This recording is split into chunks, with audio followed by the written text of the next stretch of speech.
In December, Hilferty became board chairman of the Blue Cross and Blue Shield Association of America, a trade group that lobbies for the insurance industry.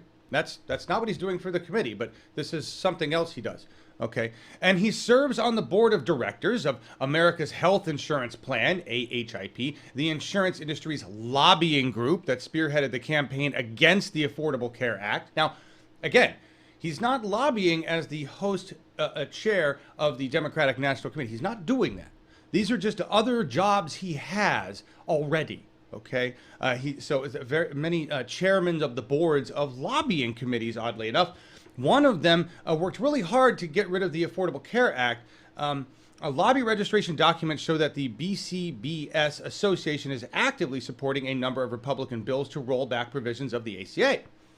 Now, so what?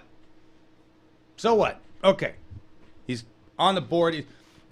They put people on board members all the time. Sometimes it's just an honorary position. Sometimes it doesn't mean he's doing anything wrong. He lobbies by day and he chairs committees by night. He's a whatever. Okay, but that's not all. So Hilferty also has donated heavily to Republicans this cycle, giving $10,000 to Prosperity for Pennsylvania, a super PAC supporting the re-election of Senator Pat Toomey, Republican for Pennsylvania. $1,000 to the PAC supporting Senator Orrin Hatch. He's the Republican from Utah, who's as old as Utah. We have $1,000 to Senator Tim Scott. He's a Republican, South Carolina. $2,700 to Chris Christie's presidential campaign. $25,000 to the NRCC, a GOP committee designed to re-elect House Republicans. $2,700 to Jeb Bush. Why anybody would give any money to Jeb Bush right there? That should just disqualify you from have any role in anything. That you would give money to Jeb Bush. Really? All right. Hilferty also gave $2,700 to the Hillary Clinton campaign. All right.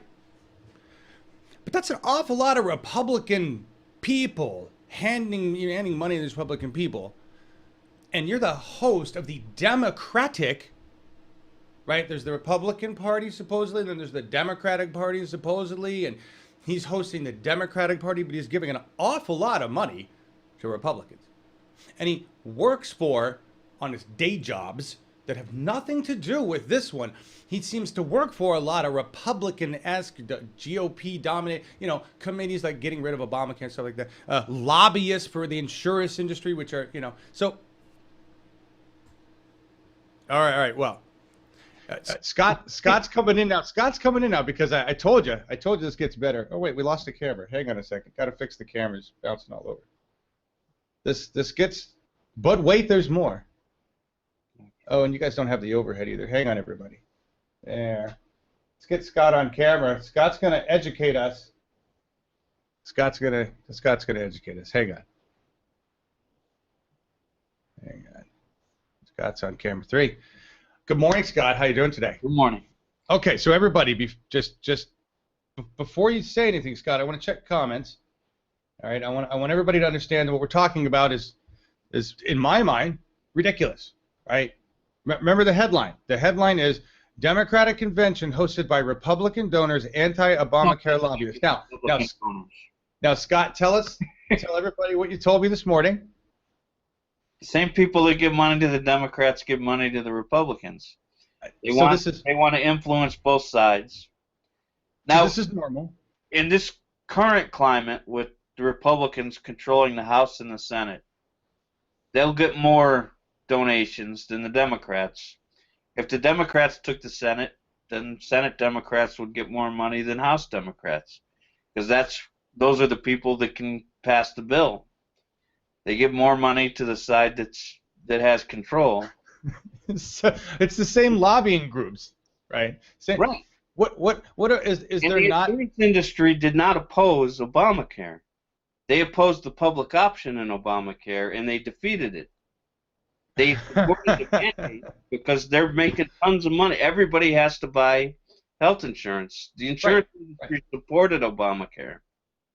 That's true. They just didn't like the public option because that would have made it even more affordable for us and made the insurance companies actually have to charge less, and that would have been like real Obamacare, but we won't even go there. So the other part of this, though, what about the fact that this guy's like donating all this money to Republican candidates? I guess he can just do He's that in his donating own. much money to Democratic candidates. He's donating money so no matter who wins, he's got influence. That's Wait, hang on, Scott. You need to be full frame for that. Let's make that statement again for everybody here. he's donating just as much money to Democrats. They donate to both sides so that no matter who wins, they have influence. There it is. There it is. That's the point. That's the problem right there. Right? It's like, well, if I give money to both of you, I don't care who wins. I just know that I'm going to be taken care of, right? That's right. That's all it is. So excuse me. Now, what is this role? What is this job really as the host? I mean, what do they claim it is, and then what do you think really goes on, or is there any difference? Well, there's a lot of posh dinners and everything off to the side that different committees, different corporations are sponsoring different events, and the conventions are both paid for by your tax dollars. The money goes to both parties for putting on their conventions, and also they get tons and tons of corporate cash. That's one way that corporations are able to donate to the Democratic Party without having to worry about limits on fund. They can Seriously? They can help put on the convention.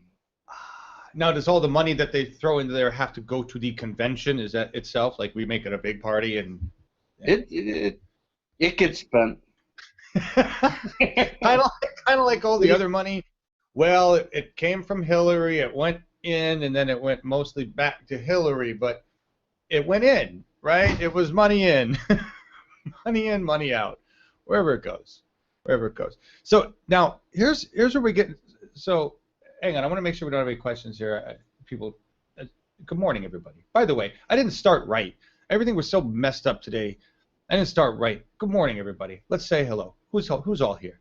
We got Iniko. Hi. Good morning. Where are we at? 9:13, 9:19. I forgot to tell everybody. Let's see. Steph, Aline, Biology, 24 Abel, Susan, John, Lewis, Lisi, Melissa, Sekmara, and I'm trying to read this different. I put it like right in front of my face this time.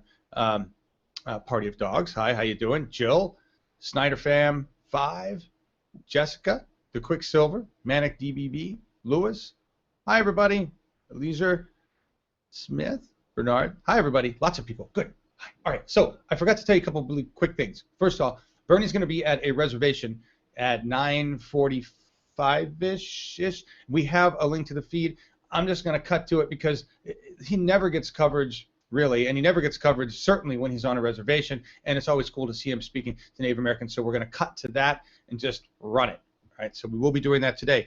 Then we'll be doing a We the People that we have later on today with Caesar McKnight. He is a 101st District rep for South Carolina. And then we're going to go to a rally.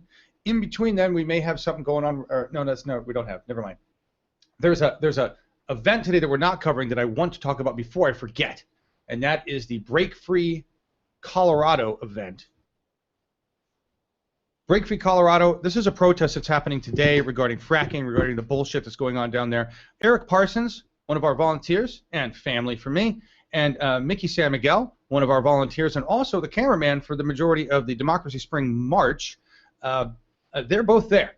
And they're going to get footage on this. They're going to cover this for us and bring us the story. But this is action. This is a group of people that's like, no, it is not okay for you to just ignore our laws. 2 towns in Colorado passed laws banning fracking, and the Supreme Court of Colorado just said, no, fuck you.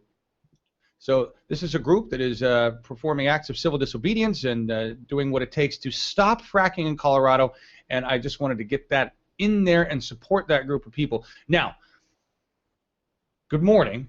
Let's move away from that really quick. Back to this.